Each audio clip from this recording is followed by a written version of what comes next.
नाजरीन आदाब, सियासत टीवी के रास नशरियात में आपका इस्तकबाल है। आलमी, कौमी, इलाकाई ताज़ा खबरों और नए मौज़ूआत के साथ मैं सैयद इस्माइल ज़बीउल्लाह और मेरे हमरा सीनियर सहाफ़ी सज्जादुल हसनैन आपकी खिदमत में हाजिर हैं। नाजरीन, शुरुआत करते हैं आसाम के चीफ मिनिस्टर हेमंता बिस्वा शर्मा के एक मुतनाज़ा वीडियो पोस्ट से। जी हाँ नाज़रीन, आपको बता दें, हेमंता बिस्वा शर्मा का एक मुतनाज़ा पोस्ट आसाम बीजेपी ने अपने ट्विटर हैंडल पर पोस्ट किया था, जिसको बाद में हटा दिया गया। मगर उस पोस्ट में वाज़े तौर पर दिखाया ये जा रहा था कि हेमंता बिस्वा शर्मा एक राइफल से, एक बंदूक से निशाना बना रहे हैं एक दाढ़ी वाले शख्स को और एक टोपी वाले शख्स को, उमूमन जिसको वो मियाँ यानी बांग्लादेशी कहते हैं। नाज़रीन, क्या एक सवाल इस पोस्ट के बाद उठा है कि क्या हेमंता बिस्वा शर्मा जो है वो कानून से बालातर है? क्या आसाम बीजेपी या बीजेपी के कायदीन या बीजेपी पार्टी मुल्क के कानून से बालातर है? क्योंकि अदालत उज़्मा सुप्रीम कोर्ट की जानिब से बारहा ये कहा गया है, मुतअद्दिद मरतबा ये कहा गया है कि नफ़रत पर मुश्तमिल बयानात और किसी भी किस्म की कार्रवाइयाँ जो हैं उस पर सख्त जो है इंतबास मुतनब्बा किया गया था सुप्रीम कोर्ट की जानिब से। उसके बावजूद भी ये आसाम बीजेपी का ये पोस्ट इस बात की दलील पेश करता है कि ये आसाम बीजेपी हो या हेमंता बिस्वा शर्मा हो, वो अदालत से और क़ानून से मुल्क के बालातर है। हम इसलिए कह रहे हैं, ये सवाल उठ रहा है, क्या, क्यों, किस तरीके से इस तरह का एक वीडियो सोशल मीडिया पर पोस्ट किया गया है? क्या हेमंता बिस्वा शर्मा और आसाम बीजेपी जो है आसाम को बारूद के ढेर पर ढकेलना चाह रहे हैं? क्या आसाम में बड़े पैमाने पर अक़लियतों के खिलाफ में जो है क्या एक मुहाज तैयार किया जा रहा है इस तरीके के वीडियो के ज़रिए से?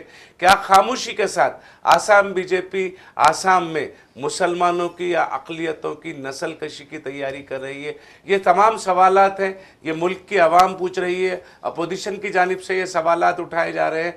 अगर चीफ मिनिस्टर हेमंता बिस्वा शर्मा भले ही एक एक्ट के ज़रिए, एक इश्तिहार के ज़रिए से ये काम किया गया हो, क्या इस तरीके की कार्रवाई करने के लिए आसाम की अक्सरियती बिरादरी को उकसा रहे हैं? ये सवाल उठ रहा है। इसी से हम आज की शुरुआत करते हैं। जी सज्जाद साहब।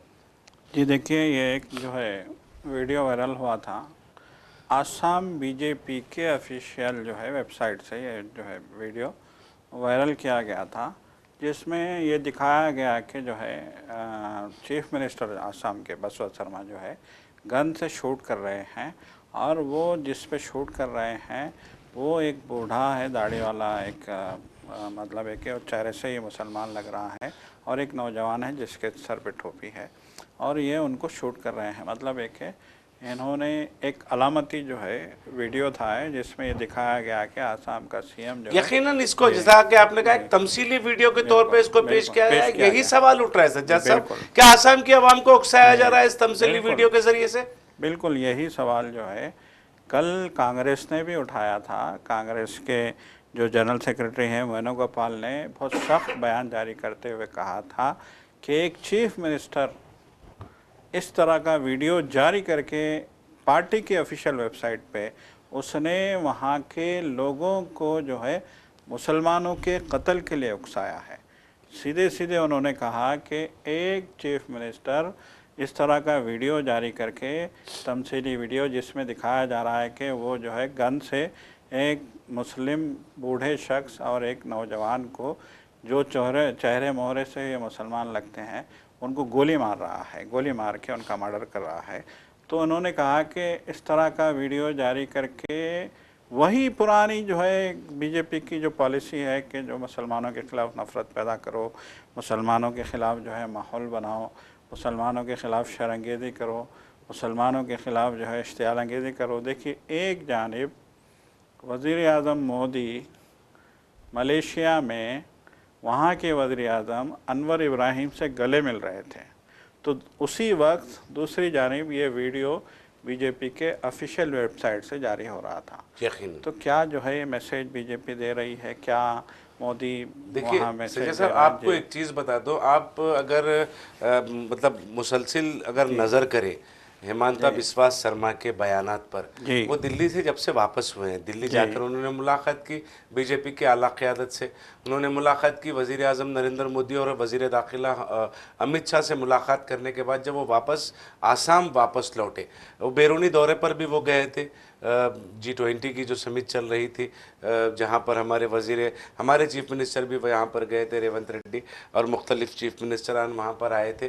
तो वो जहाँ पर बैरूनी सरमायाकारों को राग़िब करने के लिए कि इजलास मुनक़्क़िद किया गया था स्विट्ज़रलैंड में, तो वापस आए वहाँ से दिल्ली जाकर, ये वापस आए। वापस आने के बाद सबसे पहला उनका एक बयान आया कि SIR में 5 लाख मियाँ के नाम मतलब हज़फ किए जा रहे हैं, डिलीट किए जा रहे हैं, निकाल रहे हैं और निकाले जा रहे हैं, और उनकी ज़िंदगी में जीना उनका हराम कर दूंगा, ये मेरी जिम्मेदारी है, ये मेरी ड्यूटी है।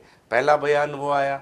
उसके बाद उन्होंने एक बयान दिया कि भाई ऑटो रिक्शा में अगर कोई सवार होता है, कोई मियाँ चला रहा होता है, अगर वो 5 रुपये मांगता है तो तुम उसको 4 रुपये दो, उसको 3 रुपये दो, उसका अरसे हयात तंग करो। अगर वो शिकायत करता है या फिर वो रिटेलिएट करता है या फिर उसके उस हरकत पर रद्द अमल पेश करता है तो पुलिस में शिकायत करो। पुलिस जो है उनके साथ खड़े रहेगी, जो मियाँ लोगों को 5 रुपये के बजाय 3 रुपये रिक्शे का भाड़ा देंगे, किराया देंगे। इस तरीके का उन्होंने बयान दिया था। और फिर कंटिन्यू उसके बाद से मुसलसिल जो है उनके मुतनाज़ा बयानात का सिलसिला जारी था, मगर इंतहा उस वक्त हो गई जब बीजेपी ने अपने ट्विटर हैंडल पर, आपने जैसा कि ऑफिशियल ट्विटर हैंडल पर, हालांकि वो वीडियो तनाज़ा खड़ा होने के बाद, उस पर हंगामा बरपा होने के बाद हालांकि उसको हज़फ कर दिया गया, मगर बहुत सारे मतलब चैनल्स पर, बहुत सारे सोशल मीडिया हैंडल्स पर जो है वो अभी भी जारी है। वो जो है उसको मतलब हटा नहीं है, बीजेपी हटा नहीं सकी है, वो वायरल हो गया। देखिए मकसद वही था बीजेपी का, आसाम बीजेपी चाह वही रही थी कि पहले पोस्ट करे, उसको फिर वायरल करे और उसके बाद जो है वो उसको हटा दे, क्योंकि उन्हें इस बात का अच्छी तरीके से अंदाज़ा है आसाम बीजेपी को कि ये जो पोस्ट उन्होंने किया हेमंता बिस्वा शर्मा का, वो मुतनाज़ा, गैर जमहूरी, गैर अखलाकी है। तो फिर लिहाजा वो अपने ट्विटर हैंडल को महफूज करने के लिए या फिर आने वाले दिनों में ट्विटर हैंडल को पर इम्तना आयद होने से बचाने के लिए उसको हटा तो दिया गया है, मगर वो वायरल हो गया है। वायरल वीडियो में जिस तरीके की मंजरकशी की गई है, जिस तरीके की मिसाल पेश की गई है, यकीनन बहुत ही हौलनाक है। नाज़रीन, आपको बता दें, आमिर अली खान साहब का एक प्रोग्राम है जो फ़िक्र नज़र हर जुमा के दिन यूट्यूब मतलब हमारे सियासत टीवी पर वो ब्रॉडकास्ट होता है। तो पिछले 2 एपिसोड कबल उन्होंने अमरीकी म्यूजियम होलोकॉस्ट का एक इशारा दिया था सज्जाद साहब। उन्होंने अपने उस फ़िक्र नज़र प्रोग्राम में हिंदुस्तान में बड़े पैमाने पर अक़लियतों की नस्ल कुशी की मनसूबाबंदी की जा रही है। मुझे अचानक से ये जो वाक़या पेश होने आने के बाद वो फ़िक्र नज़र आमिर अली खान साहब का जो है वो अचानक से मुझे याद आ गया। मैं वो पूरा उसका जायज़ा ले रहा था, मैं सुन रहा था उसको, जिस तरीके से वजाहत की गई है, वो वजाहत की जो इस तरीके के वीडियोस, इस तरीके के पोस्ट जो है उस वजाहत को, उस तफसील को रिकॉग्नाइज कर रहे हैं, उसकी तस्दीक कर रहे हैं। यकीनन देखिए, अमरीकी कांग्रेस की जानिब से भी एक बयान जारी किया गया था कि आलमी सतह पर जो है मजहबी सतह पर, आलमी सतह पर मजहबी तौर से फसादात होंगे और हमले किए जाएंगे। रिलीजियस अटैक्स की बात जो है अमेरिकन कांग्रेस ने भी की थी। आमिर अली खान साहब के फ़िक्र नज़र के उस बयान को और अमरीकी कांग्रेस के उस बयान को अगर हम जोड़ें तो उसकी एक कड़ी यहाँ पर आसाम में हेमंता बिस्वा शर्मा के उस मुतनाज़ा वीडियो पोस्ट के ज़रिए से हमें यकीनन दिखाई देती है, जिसमें बर्बरियत की इंतहा की गई है, जिसमें उकसाने की कोशिश की गई है आसाम के लोगों को कि वे मुसलमानों के खिलाफ, अक़लियतों के खिलाफ, जिसको मियाँ कहा जाता है, सो कॉल्ड बांग्लादेशी, हम खुद साख्ता, जिसको इन्होंने बनाया है। अब बीजेपी के बयानात के मुताबिक जो देखिए बंगाल के रहने वाले मुसलमान जो है वो भी बंगाली बोलते हैं सज्जाद साहब, उनका एक्सेंट बांग्लादेशियों के एक्सेंट से मिलता है। तलफ़्फ़ुज़ जिसको हम कहते हैं वो जो है बहुत ही मतलब वो सिमिलर होता है वो, उसके बावजूद भी बांग्लादेश के रहने वाले मुसलमानों को भी बंगाली करार दिया जा रहा है, बांग्लादेशी करार दिया जा रहा है, जो कि मगरबी बंगाल से जिनका ताल्लुक है। देखिए आसाम के भी बहुत सारे मुसलमान हैं जिनका तलफ़ुज़ जो है बंगाली की तरह वो होता है। तो लिहाजा अगर हेमंता बिस्वा शर्मा आसाम में अगर किसी भी किस्म की मतलब इंतशार फैलाने की कोशिश कर रहे हैं तो अदालतें क्या कर रही है, एक सबसे बड़ा सवाल है। इलाका हाई कोर्ट जो है मुल्क भर में बेशुमार हाई कोर्ट्स है और सुप्रीम कोर्ट की, हालांकि सुप्रीम कोर्ट की जानिब से इस तरीके के वाक़यात कि सख्त अल्फाजों में नोट लिया गया था और मुतनब्बा किया गया था, उसके बावजूद भी अदालतें खामोश बैठी हुई हैं। तो अदालतें अगर अवाम इस तरीके के वाक़यात पर अदालतें खुद नोट नहीं लेंगी, सुमोटो जिसको हम कहते हैं, अगर नहीं लेंगी तो फिर अवाम का क्या होगा। अगर आसाम में आने वाले दिनों में इस वीडियो के हवाले से हेमंता बिस्वा शर्मा के जो मुतनाज़ा वीडियो है उसके हवाले से अगर किसी भी किस्म की अनारकी पैदा होती है, इंतशार पैदा होता है, फ़िरक़े वाराना फसादात होते हैं, तो उसका जिम्मेदार किसको ठहराया जाएगा। जी बिल्कुल, ये बहुत बड़ा सवाल है कि एक चीफ मिनिस्टर जब इस तरह का जो है इश्तिहाल-अंगेज़ वीडियो जारी करेगा। देखिए अब तक तो बिस्वा शर्मा बयानबाजी करते थे, इंतहाई इश्तिहाल-अंगेज़ बयानात उनके आते थे खुलेआम, जैसा कि आपने कहा, जैसा कि हमारे पास वीडियोज़ भी हैं, जैसा कि सोशल मीडिया पे वायरल हैं उनकी तकरीरें। उन्होंने जहाँ जहाँ भी इलेक्शन के मौके पे भी और दीगर मौके पे भी जो तकरीरें करी हैं, हर तकरीर का आगाज़ इश्तिहाल-अंगेज़ी से होता है। ऐसा मालूम होता है कि बिस्वा शर्मा के दिमाग में पूरा ज़हर भरा हुआ है मुसलमानों के तई। ऐसा मालूम होता है कि वो आग जो है वो अपनी, मतलब ये कि वो उनकी तकरीरें हम सुनते हैं तो लगता है कि वो आपे में नहीं है, अपने आपे से बाहर हो रहे हैं, आग बबूला हो रहे हैं, इंतहाई इश्तिहाल-अंगेज़। देखिए अब इसका मकसद ये हो, देखिए बार बार ये कहा जा रहा है कि अब की बार बीजेपी बिस्वा शर्मा को हटाना चाहती है, चीफ मिनिस्टर की सीट से हटाना चाहती है। तो क्या ये मकसद है या फिर कौन सा मकसद है नहीं पता, लेकिन इस मुल्क में क्या कानून नहीं है, इस मुल्क में क्या जमहूरियत नहीं है, इस मुल्क में क्या आइन नहीं है। यकीनन आपका सवाल अहम है कि एक चीफ मिनिस्टर जब इस तरह की इश्तिहाल-अंगेज़ जो है वीडियो जारी करता है तो यकीनन वो भी कानून से बालातर नहीं है। चीफ मिनिस्टर भी जो है आइन पे हलफ लेके आता है और ये जो है हलफ उठाता है कि आइन के मुताबिक मैं काम करूँगा, और आइन इस मुल्क का हर तबके को लिसान, ज़ुबान, लहजे, लबो लहजे, इलाके, मज़हब, ज़ात पात सबसे बालातर होकर उनको हक़ देता है आइन। सभी को यहाँ पे जीने का हक़ है, सभी को यहाँ पे रहने का हक़ है, सभी को यहाँ पे जो है अपनी ज़िंदगी गुजारने का हक़ है। ये हुकूमतें जो भी आएंगी इक़्तिदार में आइन के मुताबिक जमहूरी अंदाज में इलेक्शन लड़के आवाम की जो है वोटों से मुंतखब होकर आएंगी, और जब ये इक़्तिदार में आएंगी तो ये इनकी ज़िम्मेदारी होगी कि वो इस मुल्क के हर शहरी की हिफाजत के लिए, हर शहरी की तरक्की के लिए, हर शहरी की फलाह व बहबूद के लिए, हर शहरी के खुराक को यकीनी बनाने के लिए, हर शहरी की दवा को यकीनी बनाने के लिए, हर शहरी की तालीम को यकीनी बनाने के लिए काम करें।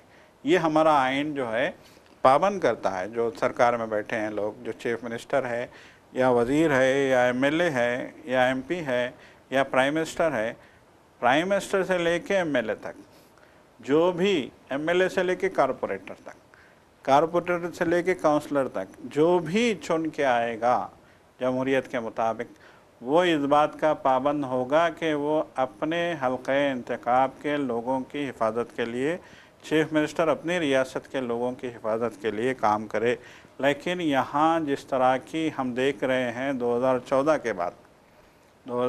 के बाद जब से मोदी इक़्तिदार में आए हैं, जिस तरह की ज़ुबान इस्तेमाल की जा रही है, जिस तरह से नफ़रत का माहौल पैदा किया जा रहा है, जिस तरह से लोगों को जो है एक जानिब तो मुसलमानों को दीवारों से लगाने की कोशिश की जा रही है, दूसरी जानिब साहब इक़्तिदार लोगों को, आईनी ओहदों पे बैठे हुए लोगों को, और फिर जो है जिनके हाथ में कानून की जो है जो पासदारी का जो ओहदेदार हैं, चाहे वो पुलिस ओहदेदार हों, चाहे वो जो है दीगर ओहदेदार हों, उस सभी को ऐसा मालूम होता है कि गैर महसूस तौर पे इस बात के लिए पाबंद कर दिया गया है कि वो मुसलमानों पे जुल्म के पहाड़ तोड़ेंगे।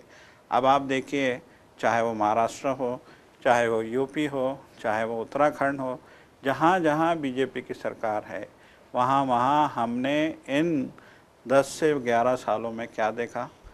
छोटी सी बात पे मुसलमान के ख़िलाफ़ मुकदमा, छोटी सी बात पे मुसलमानों के घरों को गिराना, छोटी सी बात पे बुलडोज़र लेके मुसलमानों के जो है इलाकों में पहुंच जाना, छोटी सी बात पे मस्जिदों पे चढ़ाई कर देना, छोटी सी बात पे मजहबी मकामात को तबाह ताराज कर देना, छोटी सी जिसका कोई जो है कानून से लेना देना नहीं होता, कोई बड़ा जुर्म नहीं है, कोई बड़ा वो नहीं है, छोटी सी बात पे कोई जो है ये कंप्लेन करता है कि इस बच्चे ने जो है इंडिया पाक मैच देखते हुए पाकिस्तान जिंदाबाद का नारा लगाया, तो महज उसके बयान पे पुलिस का एक्शन लेना, उसके घर को तोड़ देना, उसकी दुकान को तोड़ देना। अब हालिया दिनों में एक खबर आई थी, आपने भी सुनी होगी, महाराष्ट्र में एक जो है शॉपिंग मॉल में एक बुर्खापोश खातून की एक दूसरी जो है गैर बुर्खापोश गैर मुस्लिम औरत से जो है कुछ कहा सुनी हो जाती है बिल पेमेंट के मामले में, तो उसके जवाब में इतना बड़ा हंगामा हो गया कि उस खातून के भाई की दुकान सील कर दी गई, उस खातून के शौहर को और भाई को जेल में बंद कर दिया गया, और जिन्होंने हंगामा किया वो आज़ाद घूम रहे हैं।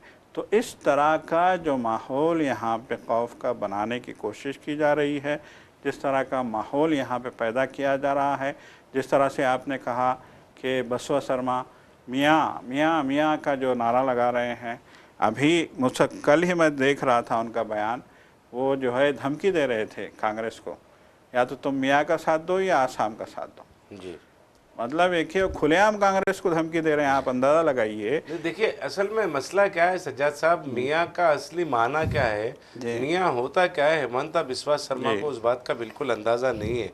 जिस दिन अंदाज़ा हो जाएगा कि मियाँ इसको कहते हैं, तो बीवी अक्सर अपने शौहर को मियाँ कहती है, तो अगर ये उसका अंदाज़ा हो जाए तो फिर वो मियाँ मियाँ कहना भूल जाएंगे। और दूसरी चीज़ ये है कि क्या बीजेपी में इस कदर बड़े लीडर हो गए हैं। देखिए इस तरीके की बयानबाजियाँ आज तक, या इस तरीके की हरकतें अपने आप को हिंदू हृदय सम्राट कहलाने वाले वज़ीर आज़म नरेंद्र मोदी ने भी नहीं की, योगी आदित्यनाथ ने भी नहीं की, और बहुत सारे दूसरे भी फ़िरका परस्त लीडरान हैं, उन्होंने भी इस तरीके की हरकतें नहीं की जो हेमंता बिस्वा शर्मा कर रहे हैं। या तो हेमंता बिस्वा शर्मा, जैसा कि आपने कहा कि बीजेपी को मुकम्मल तौर पर आसाम से बर्खास्त करने की फिराक में है, या फिर बीजेपी से कोई बदला ले रहे हैं हेमंता बिस्वा शर्मा इस तरीके की हरकतों के ज़रिए। शायद हो सकता है कि जैसा कि आपने कहा कि उन्हें इस मर्तबा चीफ मिनिस्टर नहीं बनाया जाएगा, तो लिहाजा अगर मैं चीफ मिनिस्टर नहीं बन रहा हूं तो बीजेपी भी दोबारा इख्तिदार में आसाम में ना आए, इस तरीके के हालात हो सकता है कि हेमंता बिस्वा शर्मा बीजेपी के लिए बना रहे हैं। एक चीज़, दूसरी चीज़ ये है कि हेमंता बिस्वा शर्मा के दिल दिमाग में इस कदर जहर भरा हुआ है मुसलमानों के मुताल्लिक़, अक़लियतों के मुताल्लिक़, उस बात का अंदाज़ा चीफ मिनिस्टर बनने के बाद ही हो गया था। कांग्रेस से उन्हें निकाला गया, इसलिए निकाला गया कि उनकी फ़िरका परस्ती जो जहनीत है उनकी, उसका कांग्रेस को अच्छी तरीके से अंदाज़ा हो गया था। लिहाजा इस तरीके के फ़िरका परस्त लीडरान की कांग्रेस में जो मौजूदगी है वो राहुल गांधी को शायद पसंद नहीं आई, उन्होंने निकाल दिया। तो फिर जब निकाला गया, तो जब निकालने जा रहे थे वो, उस वक्त ये कह रहे थे बीजेपी निकलने से पहले कांग्रेस से कि हेमंता बिस्वा शर्मा को जेल भेजने की तैयारी बीजेपी कर रही थी। अब देखिए बदला, मुझे ऐसा लग रहा है कि इस तरीके की औजी हरकतों के ज़रिए हेमंता बिस्वा शर्मा ना सिर्फ आसाम बल्कि हिंदुस्तान बल्कि दुनिया भर में बीजेपी को बदनाम करने की कोशिश कर रहे हैं, ऐसा लग रहा है ये। क्योंकि जो मुसलसिल हरकतें हैं, देखिए एक तरफ तो मुल्क के वज़ीर आज़म जो हैं, बांग्लादेश की वज़ीर आज़म को, मफरूर वज़ीर आज़म को, बरतरफ वज़ीर आज़म को दिल्ली में पनाह दिए हुए हैं और अपनी बहन मानते हैं, और उन्हें पूरा तहफ़्फ़ुज़ फराहम किए हुए, और जो यूनुस कारगुजार सदर है बांग्लादेश के, उनसे मुसलसिल शेख हसीना की जो माफ़ी है उस पर मुज़ाकरात चल रहे हैं। हाँ, एक तरफ तो ये काम हो रहा है, बांग्लादेशी एक बड़ी लीडर को तहफ़्फ़ुज़ फराहम करने का काम वज़ीर आज़म नरेंद्र मोदी कर रहे हैं। दूसरी तरफ घुसपैठ दरअंदाजी के नाम पर जो है बंगाली मुसलमानों को, मगरबी बंगाल के मुसलमानों का अरसे हयात तंग करने का काम जो है हेमंता बिस्वा शर्मा आसाम में कर रहे हैं। तो मजमूई तौर पर अगर देखें तो जो काम वजीर आजम नरेंद्र मोदी कर रहे हैं उसके अहम खिलाफ काम जो है हेमंता बिस्वा शर्मा जो है वो आसाम में कर रहे हैं सज्जाद साहब। कि बिल्कुल यही मेरे को लग रहा है। यही देखिए, मैंने जो है वज़ीर आज़म का हवाला इसीलिए दिया कि एक जानिब तो वज़ीर आज़म जो है मुसलमान मुल्कों के दौरे कर रहे हैं, चुन चुन के। सऊदी अरब कभी चले जाते हैं, कभी दुबई चले जाते हैं, कभी कहीं और चले जाते हैं, कभी पूरे कितने जितने मुस्लिम ममालिक थे सारे के सारे उन्होंने जो है मुस्लिम ममालिक का दौरा कर लिया है। अब जो है एक तरफ तो उनके मुसलमानों के साथ जो है सरमायाकारी के लिए या फिर किस मफाद के लिए जो है उनकी दोस्ती, अलबरूनी जैसे जो है मुल्क तक पहुंच गए थे वज़ीर आज़म, तो दोस्ती का जो है वो ढोंग रचाते हैं या दोस्ती कर रहे हैं, क्या मफादात हैं। लेकिन दूसरी जानिब यहाँ पे जिस तरह के हालात पैदा किए जा रहे हैं या हो रहे हैं, इस पे वज़ीर आज़म का कोई बयान नहीं आता। अफसोसनाक पहलू तो ये है कि वज़ीर आज़म का इस पे कोई बयान नहीं आता कि यहाँ मुल्क में क्या हो रहा है। देखिए, बहैसियत वज़ीर आज़म ये मोदी की ज़िम्मेदारी है कि वो इस मुल्क में क्या हो रहा है उस पर भी नज़र रखें।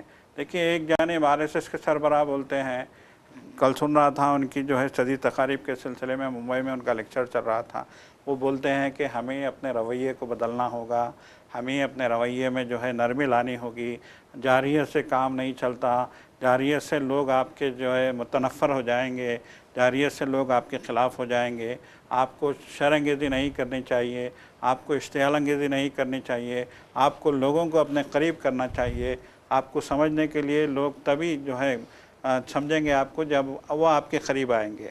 तो बार बार ये जो है RSS के सरबराह का ये बयान आता है। दूसरी जानिब हम देखते हैं कि यूपी में किस तरह के हालात हैं, अब आसाम में किस तरह के हालात हैं। देखिए, सभी को मालूम है, बच्चा बच्चा जानता है कि ये सियासत हो रही है, ना मियाँ का कोई इशू है, ना ही जो है घुसपैठियों का कोई इशू है।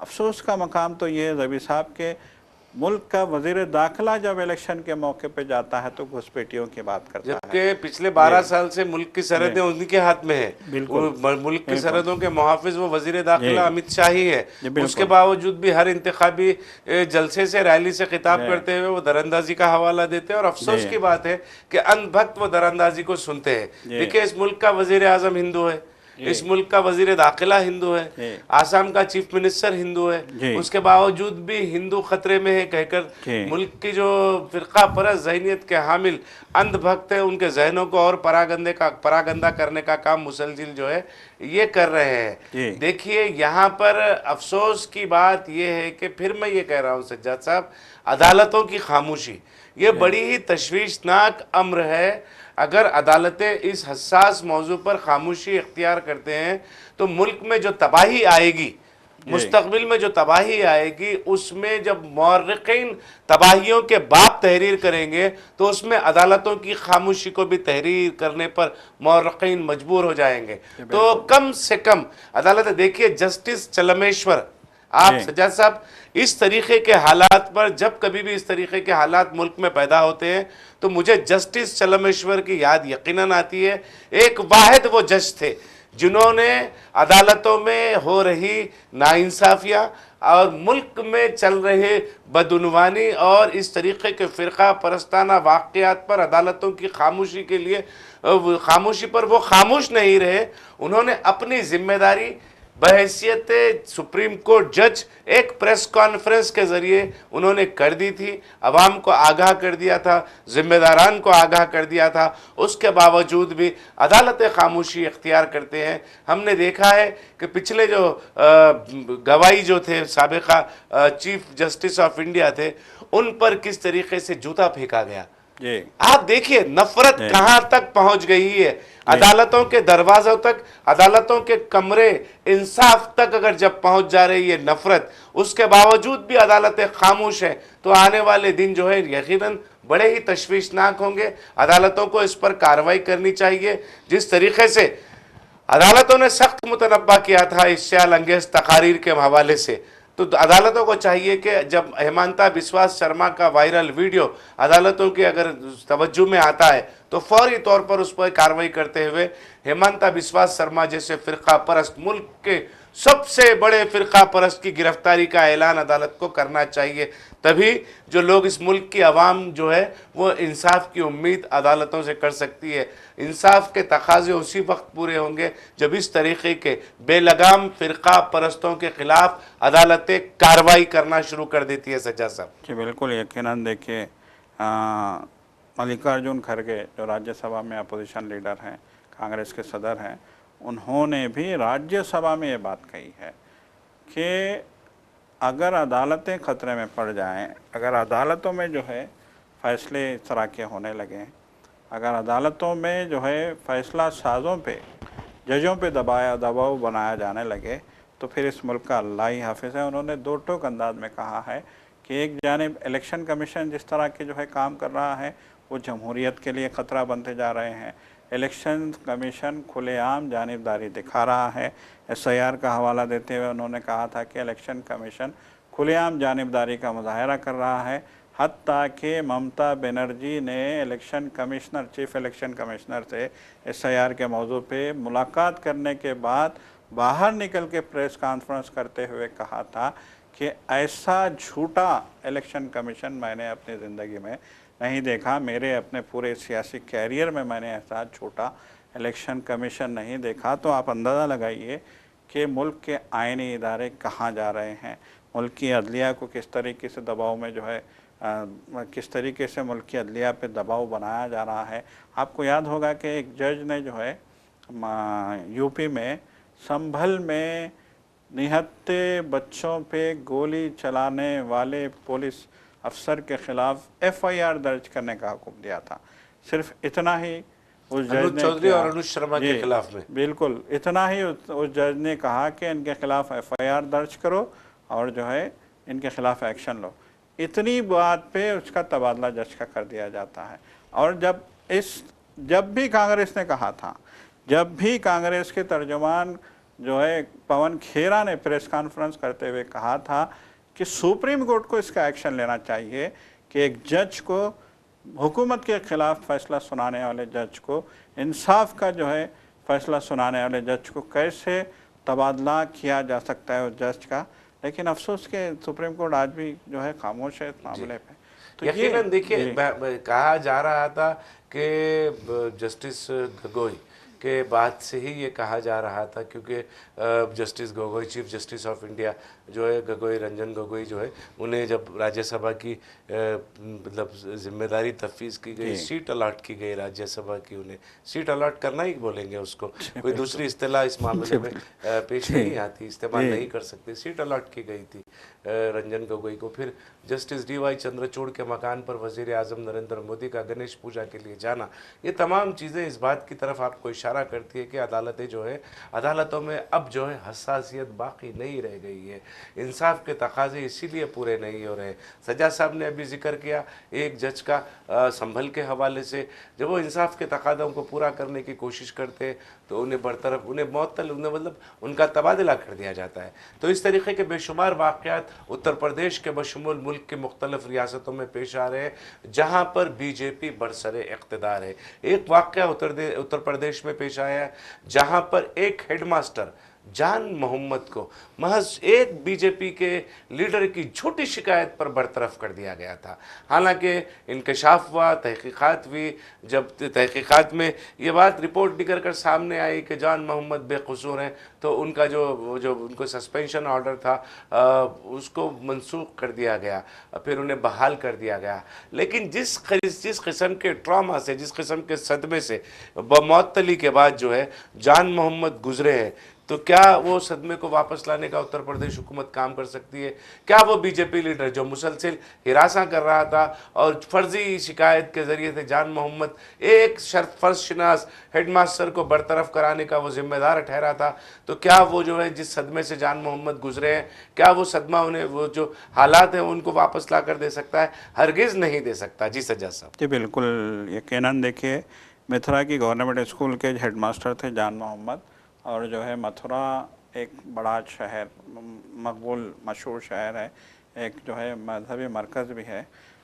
लेकिन ताज्जुब की बात है, देखिए रबी साहब, कि उस मजहबी शहर के जहाँ पे हिंदुओं की अक्सरियत है और वहाँ पे जो है लोग बड़ी तादाद में गैर मुस्लिम आबाद हैं, लेकिन उस शहर के लोगों ने, उस स्कूल के आसपास के रहने वाले लोगों ने जान मोहम्मद के सस्पेंशन पे एहतजाज किया और उन्होंने कहा कि बीजेपी लीडर ने जो है इल्ज़ाम लगाए थे, बीजेपी लीडर के गलत इल्ज़ामात की बुनियाद पे महकमे तालीम ने कार्रवाई करते हुए जान मोहम्मद को सस्पेंड कर दिया था।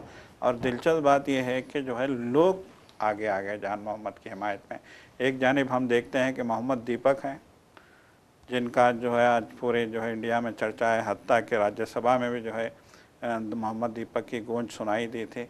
तो दूसरी जानिब है जान मोहम्मद, उनके लिए पूरी बरादरी इलाके की जो है आ जाती है बिला तफरीक मजहब व मिल्लत, बिल्कुल बिल्कुल बिला तफरीक मजहब व मिल्लत लोग जान मोहम्मद के लिए खड़े हो जाते हैं, मुकामी अवाम एहतजाज पर उतर आती है। और जब तहकीकात हुई तो जो जिस किस्म की तहकीकात हुई, तहकीकात के बाद जो हक़ाइक़ सामने आए वो यकीनन इस बात की तरफ इशारा कर रहे थे। और बाज़ाब्ता तहकीकाती रिपोर्ट में ये कहा गया है कि बीजेपी के लीडर की जानिब से लगाए गए तमाम इल्ज़ामात बेबुनियाद हैं। मैं फिर कह रहा हूँ, क्या सस्पेंशन ऑर्डर आया? सस्पेंड करने से पहले क्यों तहकीकात नहीं कराई गई महकूम तालीम की जानिब से उत्तर प्रदेश के? क्या उत्तर प्रदेश की जो महकूम तालीम के आला अहलकार है, ओहदेदार है, क्या वो भी फ़िरका परस्ती की ऐनक पहने हुए चीफ मिनिस्टर योगी आदित्यनाथ की तरह अपना महकूमा चला रहे हैं? तो ये तमाम सवालात इसलिए उठ रहे हैं क्योंकि जो तहकीकात के बाद जो चीज़ मंजर आम पर आई, अगर सस्पेंड करने से पहले अगर ये तहकीकात महकूमे की जानिब से की जाती तो यकीनन हक़ाइक़ सामने आते। देखिए, अगर कोई शख्स बुरा होता है तो उसको पूरे मोहल्ले के लोग, इलाके के लोग उसको बुरा कहते हैं जी।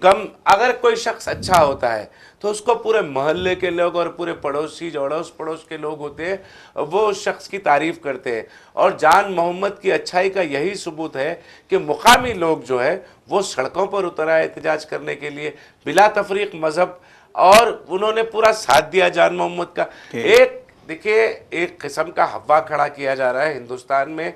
इसकी शुरुआत आसाम से हेमंता बिस्वा शर्मा ने की थी। वो जो है वो पहुंचा उत्तर प्रदेश तक, फिर हरियाणा तक भी वो पहुंचा। जहां जहां पर भी बीजेपी बरसरे इख्तदार है वहां पर ये जो बुराई है वो पहुंची है।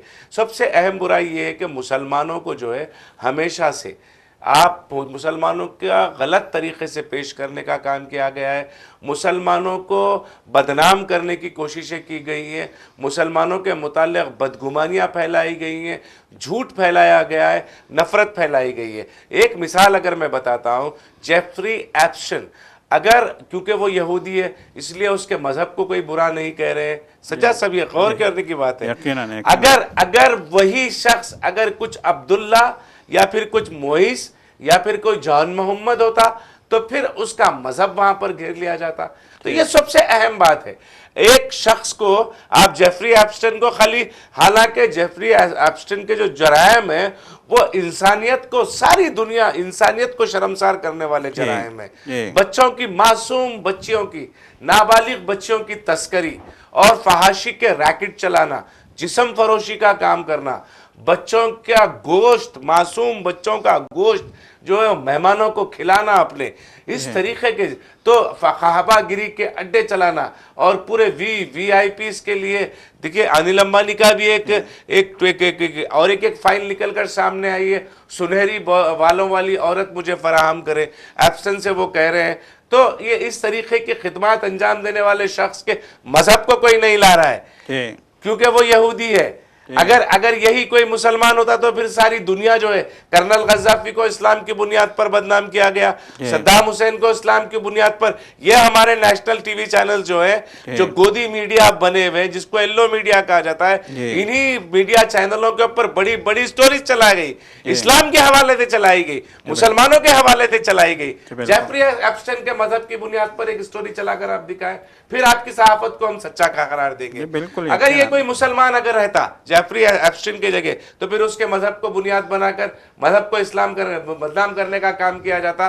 तो यकीनन देखिए, अगर कोई अच्छा शख्स होता है तो उसके साथ पूरा मोहल्ला, पूरा इलाका, पूरा समाज, पूरा मुआशरा खड़ा होता है। अगर कोई बुरा शख्स होता है तो उसके साथ कोई नहीं खड़ा होता।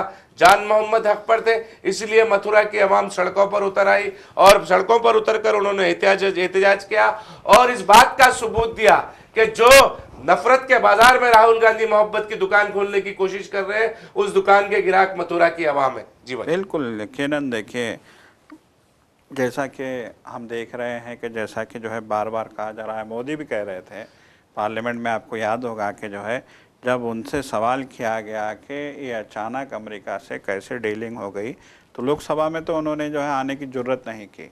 एक वज़ीर आज़म तारीख़ में पहली बार ऐसा हुआ है कि बजट सेशन में सदर जमहूरिया के ख़िताब पे इजहार तशक्कुर की तहरीक में जो है वज़ीर आज़म शामिल नहीं होता, लोकसभा में नहीं आता है, उसके बगैर ही ख़त्म हो गया, उसके बगैर ख़त्म हो गया है। और तारीख में पहली मर्तबा और स्पीकर जस्टिफाई करता है कि वो उन पे हमला होने वाला था इसलिए नहीं आए हो। इससे बड़ा मजाक, इससे बड़ा जो है जो झूठ बोला गया है। आप देखिए पार्लियामेंट के अंदर हमला कैसे होगा, सबसे बड़ा सवाल ये कौन करेंगे। देखिए, कौन करेंगे? हम जहाँ तक समझते हैं बीजेपी के अराकीन पार्लियामेंट थोड़े नाकामदा है, थोड़े गैर तालीमी याफ्ता है और बहुत कम तालीमी याफ्ता है, मगर हम जहाँ तक देख रहे हैं अपोजिशन में खासतौर पर कांग्रेस के अराकीन पार्लियामेंट को अगर बात करें तो आपके पास, बीजेपी के पास कोई काबिल आदमी नहीं था, इसीलिए बीजेपी ने शशि थरूर का इंतखाब किया जो कांग्रेस के रुकने पार्लियामेंट है। उन्हें बैरूनी, वो भी खास तौर पर अमरीकी दौरे पर उन्हें भेजा। आपके पास अमरीकियों के सामने अपनी बात को जस्टिफाई करने के लिए, अपनी बात को बेहतर अंदाज में रखने के लिए आपके पास कोई काबिल लीडर नहीं था। इसीलिए बीजेपी के पास कोई काबिल लीडर नहीं होने की वजह से उन्होंने कांग्रेस से किसी एक लीडर का इंतखाब किया और शशि थरूर को जो है उन्होंने अमेरिका भेजा। भाई जी बिल्कुल, यकीनन तो बात यही हो रही थी कि राज्यसभा में अपनी तकरीर में वज़ीर आज़म जो है ये कहते हैं कि जो है मेरी कब्र खोदने की बात की जा रही है, वो इस तरह की जो है बातें करते हैं कि ऐसा हो रहा है, ये हो रहा है। नफ़रत की दुकान, मोहब्बत की दुकान खोलने वाले वो हवाला देते हैं, मोहब्बत की दुकान खोलने वाले मेरी खबर खोदने की बात कर रहे हैं। तो अब यहाँ ये सवाल होता है, पैदा होता है कि कहीं ना कहीं मोहब्बत की दुकान काम कर रही है। जान मोहम्मद की हिमायत में मथुरा के लोगों का जो है सड़क पे उतर जाना, बाबा साहब के लिए उत्तराखंड में मोहम्मद दीपक का सड़क पर उतर जाना और एक नौजवान मोहम्मद दीपक की तरह ही, ये जहां तक मैं समझता हूँ झारखंड का एक वाकया है सज्जाद साहब, मुझे नाम याद नहीं आ रहा है वो, क्योंकि उसको दबा दिया गया वो सारे वाकये को। सेम उसी तर्ज पर जिस तरीके से मोहम्मद दीपक ने सीना सुपर होकर वो जो फिरका परस्तों से, बजरंगियों से, बजरंग दल के कारकुनों से उन्होंने मुकाबला किया था, उसी तरीके से एक और नौजवान ने मुकाबला किया है।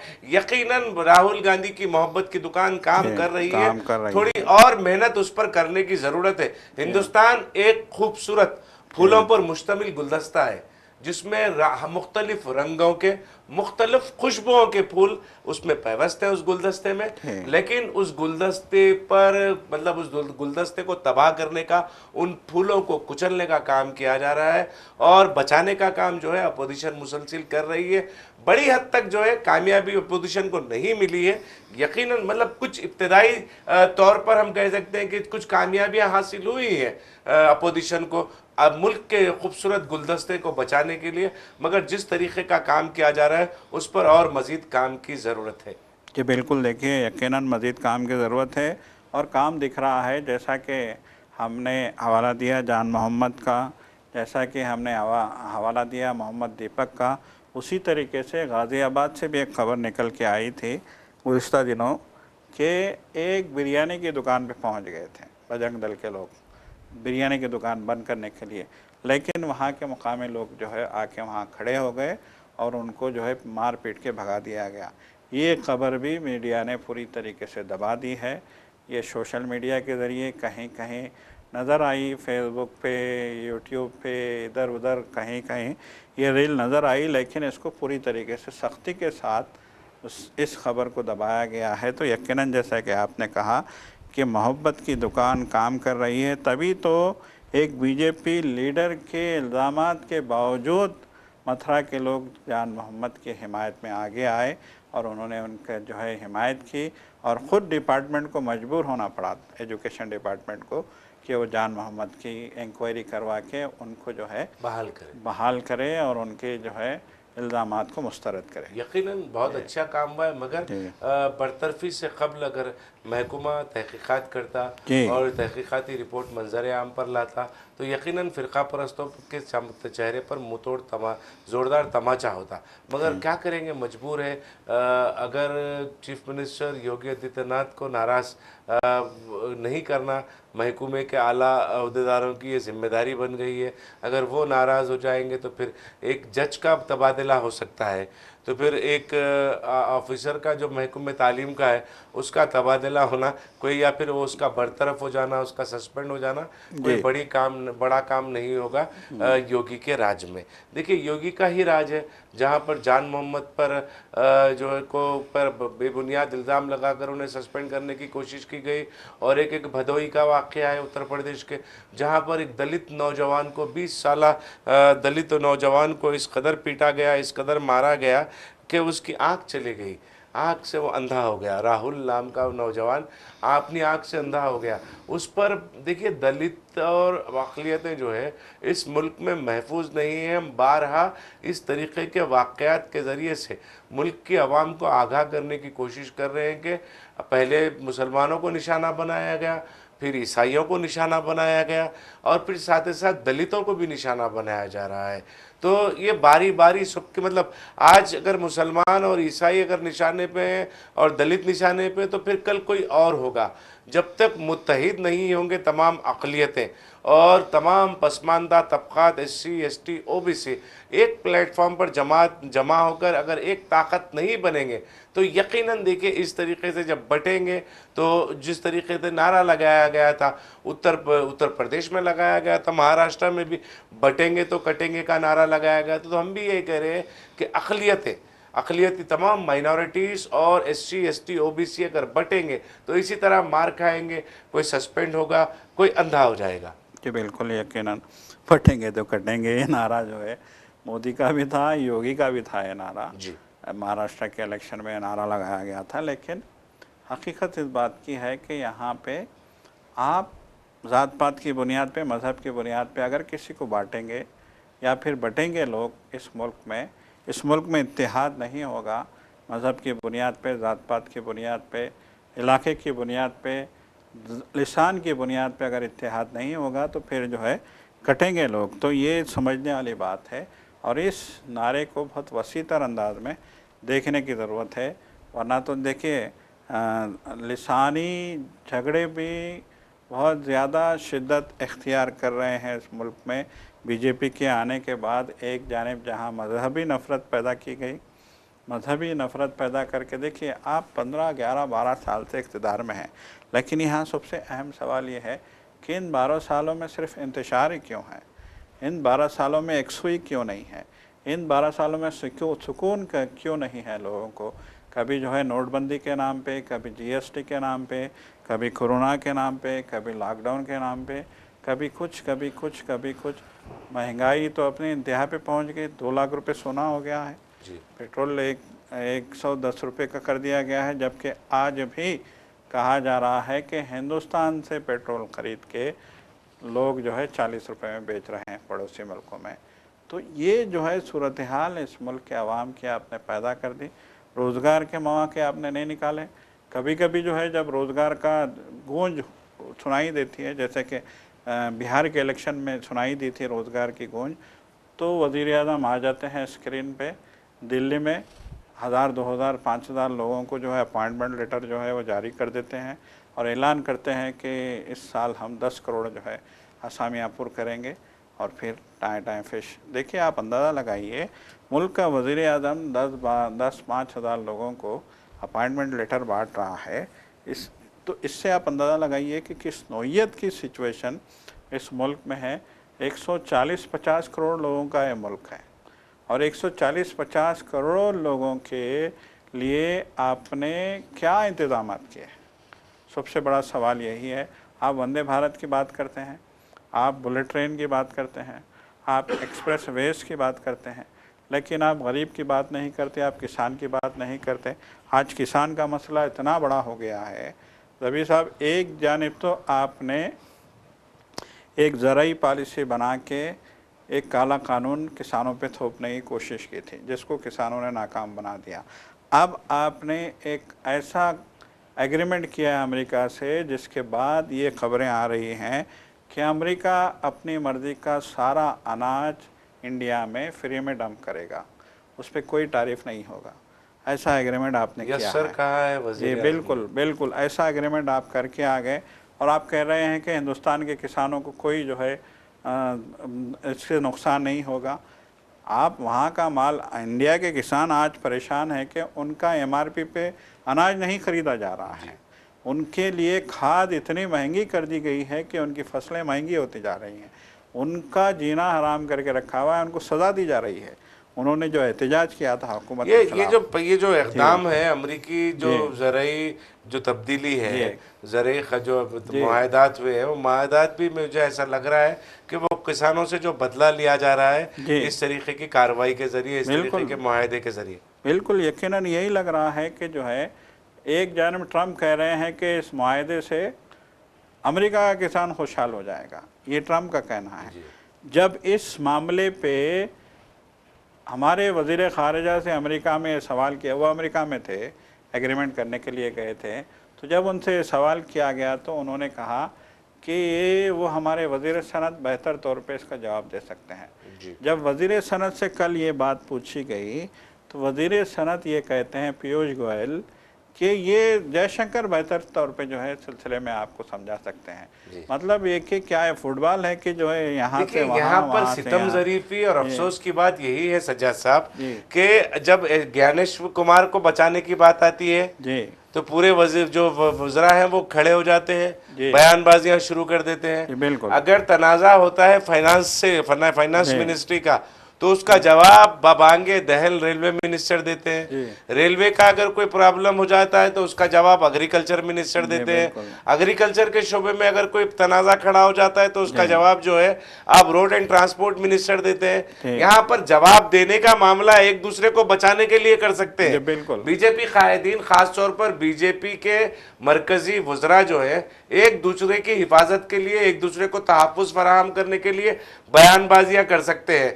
ज्ञानेश कुमार को बचाने के लिए बयानबाजियां कर सकते हैं, मगर मुल्क के मफादात के लिए आपके पास कोई जवाब नहीं है। अफसोस की बात यह है कि मुल्क की जनता ने आपको मुंतखब करके वहां पर भेजा है जहां पर मुल्क की कानून साजी हो, किसानों के लिए नए नए कवानीन लाए जाएं जो सहल हो और जिससे किसानों को फ़ायदा पहुँचे, मुल्क के नौजवानों के लिए नए नए क़वानीन लाए जाएं जिससे उन्हें रोज़गार मिले और उनकी आमदनी में इजाफा हो, महंगाई कम हो। मगर आप इस तरीक़े के क़वानीन बना रहे हैं, इस तरीक़े के एक्ट बना रहे हैं जिससे सिर्फ नफ़रत फैल सकती है, उसके अलावा कुछ नहीं है। आप मुआहदा करते हैं, बैरून मुल्क जाकर वहाँ पर फ़ायदा पहुँचाते हैं उस मुल्क को जिससे आप मुआहदा कर रहे हैं, मगर हिंदुस्तानी मफादात वहाँ पर बालाए ताक रख दिए जाते हैं। जी बिल्कुल, यकीनन ये एक बहुत बड़ा जो है ये मामला है कि जो है जब अपने लीडरों के मफादात की बात आती है तो आप पूरे के पूरे एक आवाज़ होकर जो है जवाब देंगे। जब मुल्क के मफादात की बात आती है, मुल्क के किसानों पे सवाल के मामले पे सवाल किया जाता है, तो हर कोई एक दूसरे पे जो है उछाल रहा है मामले को। वो उनसे आप पूछे, वो कह रहे हैं उनसे आप पूछिए। भाई आप गए थे एग्रीमेंट करने के लिए, आपने सारा डीलिंग किया, वफूद सिटे की जो है मुलाकात थी, सारा का सारा जो है 6 महीने से आपके पास जो है ये एग्रीमेंट रखा हुआ था, सारी स्टडी आप लोगों ने कर ली, एक एक लाइन आपने जो है अजबर कर ली होगी, उसके बावजूद जब पूछा जा रहा है तो आपके पास जवाब नहीं है। आप अंदाज़ा लगाइए, कहा जा रहा है कि जो डील की गई है अमेरिका से वो मनमोहन सिंह के दौर में भी आई थी ये डील, लेकिन मनमोहन सिंह ने एक ही मिनट में उसको रिजेक्ट कर दिया था, साबिका वज़ीर आज़म ने। उन्होंने कहा था कि इससे हमारे मुल्क के मफादात जो है का नुकसान होगा, हमारे अवाम का नुकसान होगा, मुल्क के गरीब किसान का नुकसान होगा, मुल्क के गरीब आदमी का नुकसान होगा। तो उस प्राइम मिनिस्टर ने, उस वज़ीर आज़म ने 1 सेकंड में इस डील को जो है मुस्तरद कर दिया था। उसके बाद जो है आप आज वो ऐसी डील करके आ गए हैं आप अमेरिका से, जिससे कि जो है हर कोई कह रहा है कि अमेरिका का माल यहाँ पे डंप होगा। अमेरिका पाबंद तो नहीं है कि सिर्फ अपना ही माल डंप करे, वो तो सारी दुनिया का माल ला के यहाँ डंप कर देगा। तो उसको यकीनन पूरी देखिए, इजाज़त दे दी आपने। अमेरिका को सारी दुनिया का माल लाकर यहाँ पर जमा करेगा, उसका ज़ख़ीरा करेगा, और फिर जो हमारे यहाँ ज़ख़ीरा है, हमारे जो किसान साल भर जो अपनी फसलों पर मेहनत करते हैं, फिर उसको जो है वो कौड़ियों के मोल ख़रीदा जाएगा। उसी हवाले से उसी जो अमेरिका का जो सामान है, अमेरिका की जो ज़राई चीज़ें हैं, उसको बताकर जो है हमारे किसानों का इस्तेसाल किया जाएगा। और फिर यकीनन देखिए, अब कुछ सी हद तक किसानों की खुदकुशी के वाक़यात में कमी आई है। बड़ी हद तक किसानों को इस बात का भरोसा हुआ है कि मुल्क की आवाम उनके साथ है और उनके एहतजाज पर मुल्क की आवाम साथ खड़ी होगी।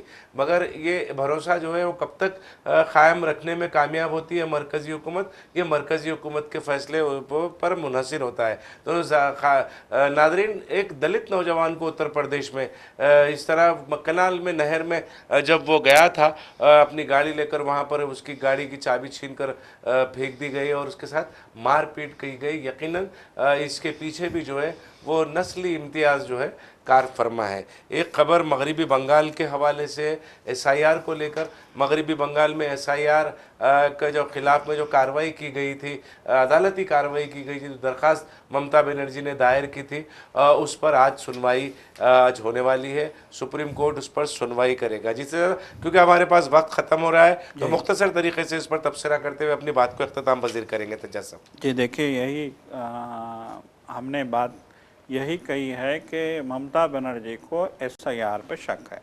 ममता बनर्जी ने खुलेआम कहा है कि जो मगरबी बंगाल में SIR कराया गया है उसमें लाखों नाम हज़फ कर दिए गए हैं, और जिस बेस पे नाम हज़फ किए गए वो बेस झूठा था। और ममता बनर्जी ने मुतासरीन का पूरा डेटा लेके चीफ़ इलेक्शन कमीशन से बात की थी, लेकिन चीफ़ इलेक्शन कमीशन ने उनकी एक नहीं सुनी, और जिसकी वजह से उनको जो है सुप्रीम कोर्ट का दरवाज़ा खटखटाना पड़ा। और अब इसी मामले को लेकर सुप्रीम कोर्ट में सुनवाई आज होगी, और यकीनन कुछ देर में जो है सुप्रीम कोर्ट क्या इस सिलसिले में समाअत करता है, क्या फ़ैसला सुनाता है, ये कुछ देर में जो है पता चल जाएगा। हाँ, यकीनन नाज़रीन, हमें इशारा मिल गया अपनी बात को ख़त्म करना है। एक चंद अहम खबरें हैं। आंध्र प्रदेश से खबर आ रही है, देवरपल्ली के इलाके से, पुलावरम ज़िले की खबर है कि 80 बच्चे जो है वो ग़िज़ा में, वो जो है खाने से, हॉस्टल के बच्चे, सरकारी हॉस्टल के बच्चे हैं, ग़िज़ा में जो मतलब ख़राब खाना खाने की वजह से वो बीमार पड़ गए हैं, उन्हें फूड पॉइज़न हो गया है।